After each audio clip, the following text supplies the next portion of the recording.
how are you doing personally?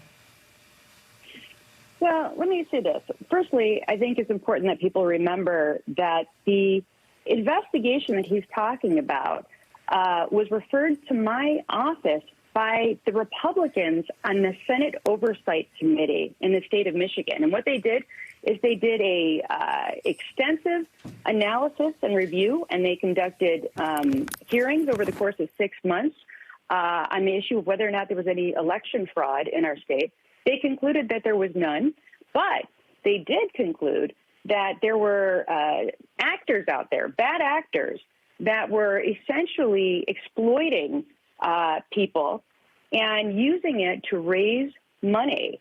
And that, this individual, Matthew DePerno, they suggested, was one of those people. So the Republicans in the Senate referred that for criminal investigation to the Michigan Department of Attorney General. And it was shortly thereafter that Matthew DePerno declared his candidacy to run against me, and then declared that he instead would like to prosecute me. Now, I isolated myself from that case, so I have nothing to do with it. But the important thing is he is utilizing that to call for me to be locked up and prosecuted. And I take him at his word that if he does beat me in 2022, that's exactly what he intends to do. Pretty frightening. If you could pull back and tell me what your thoughts are on what's going on here overall. Hillary Clinton the other day said that we are still very much in the midst of a constitutional crisis. Does this reflect that? I absolutely believe that it does. And I should say this, that, the attorneys general in the United States, for each of us in our respective states, we are the top law enforcement officials. And you hear all of these AGs talking about how they subscribe to the rule of law. They're rule of law AGs or rule of law AG candidates.